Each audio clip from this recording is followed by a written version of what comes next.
Jasmine, there was a point there, I think it was in the second quarter, where the reserves came in and really started the spark there.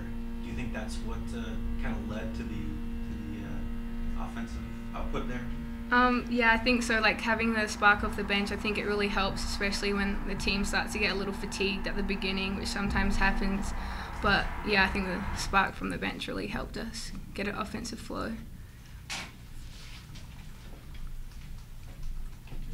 What were some things that you thought were important that you had to do tonight against this team? You had pretty good luck against them last time. Was it just more of the same, or were there different things you were going to do?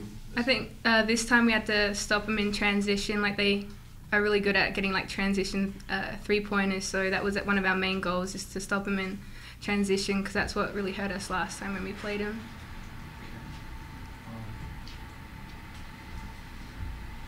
Were there distinctive, covering that, is it a good defensive drill for you to have to deal with a team like that, given that they are a perimeter-oriented team?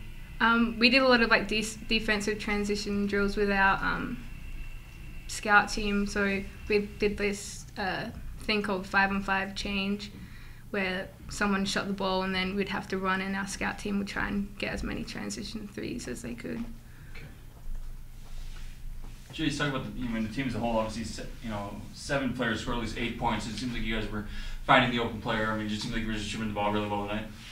Yeah, Coach talked about after the game how we're consistently having way more assists than we are turnovers. So the ability for us to be able to share the basketball and distribute evenly, makes it really fun. JC, can you talk a little bit about the play off the bench? I mean, you can see on that stat sheet 42 points off the bench. That's quite a lot. Yeah, that's huge. Something that's been really crucial for us the whole season is our depth, and I think, like Jazz said, our spark off the bench tonight, that's something that we've been kind of consistent with, I guess. Maybe not 42 points, but something that's been big for us and will help us down the stretch. Defensively, they shoot 15 of 61 from the floor. Do you just credit that to just kind of staying on their hip and not giving them room, especially a team that can shoot the three as well as that? Yeah, I think we set the tone on defense. Was it the first or second play defensively? They got a shot clock violation. So we've been really stressing our defense, since conference play and the whole season, but really since conference play, and our defense has really stepped up. So.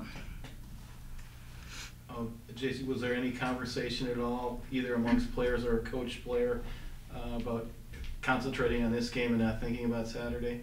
For sure.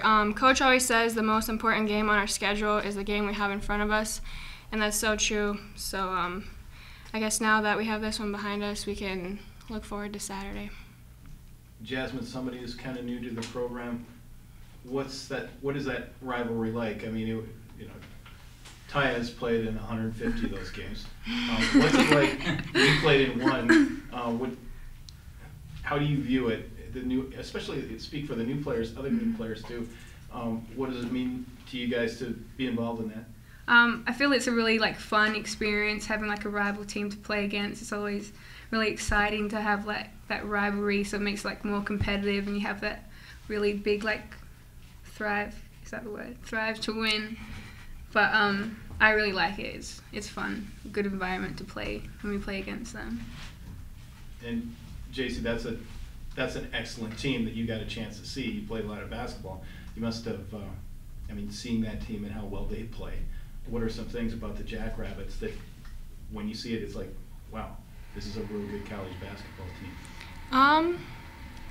Well, it's a tough question, but I think really when it's USD versus SDSU, it comes down really to who wants it more. I mean, it's just that rivalry game, so whoever comes out, has the most fire, whoever just wants it more, I think that's who really gets the game.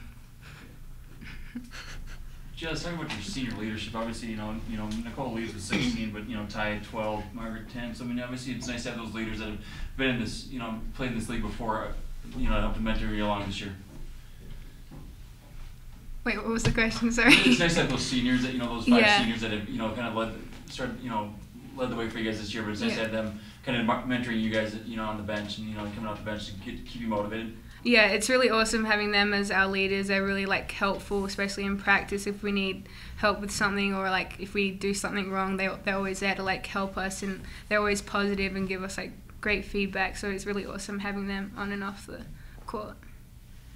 Good win, and a couple things that just really stand out. I thought our bench played spectacular and came in and gave us a real spark, and we had some situations there where we had some of our first five that were maybe in a little foul trouble or not quite in rhythm or sync, and it's really nice to be able to lean and depend on our bench to be able to step in and provide us a spark.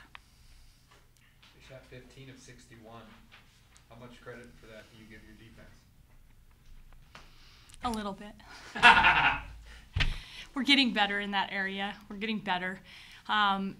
We wanted to try to hold Sophie Reichelt to less three-point attempts than she got. She's a really good three-point shooter, and she still got 11 of them off. But for the most part, I thought we played tendencies pretty well and did a good job of maybe rushing them just a little.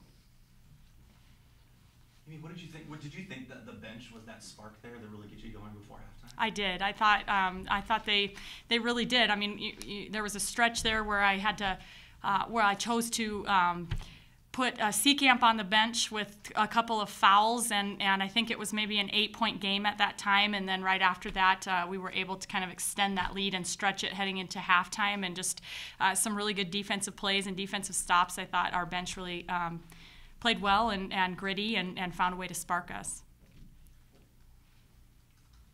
If you talk about the player of your defense, obviously basically since the first part of the year, they really held teams to low amounts of points. Obviously, so your adjustments are holding true. Yeah, I mean, we've kind of had a little bit of a heart-to-heart and come to Jesus about, not just, getting better defensively, but how can our team really take that next step and become what we're capable of becoming. And there's really no arguing the fact that it needed to happen on the defensive end of the floor. And I think our kids have really committed since then. We certainly have plenty of room. I mean, I think if we went through the film, we could find some ways to keep getting better defensively and keep getting better with our rebounding. But we're taking steps in the right direction, and I think we really are becoming a better defensive team. How about Saturday? Anything in particular you have to do well in that game? Well, I mean, I think the biggest thing for Saturday is to find a way to kind of keep emotions in check and really kind of keep with the mentality that it's just really the next game on our schedule, and that's what makes it important, and it's a fun game to be a part of. We expect it to be a great atmosphere. We'd love to make all of our alumni that are going to be back celebrating the last women's basketball game in the Dome we'd like to make them proud, but for the most part, I think the most important thing for us is just don't make it bigger than it is, and just keep your emotions in check and have fun and continue to do what's gotten us to this point. You look at that game and neither team has lost sense. For your team, were there things maybe that kind of clicked in that game?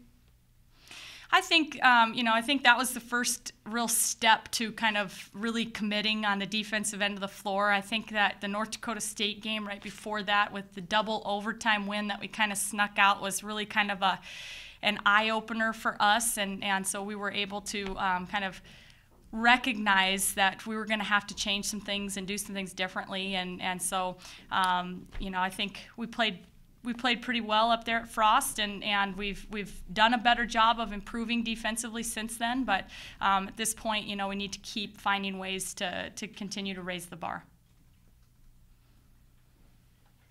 7 girls with at least 8 points, so obviously your team was finding the open team and finding your options well tonight. I told the girls, I mean, we talked about this a lot up here in this room, is that the assist-to-turnover ratio is a critical statistic that we look at. And we did have a few too many turnovers tonight. There's no question about it. But I love being able to kind of look and see how many baskets we made and how many of those were assisted baskets. And for the most part, that's kind of the way our team plays, and it's enjoyable. It's enjoyable to watch. It's enjoyable to coach, and it's, I think, just enjoyable to be a part of that.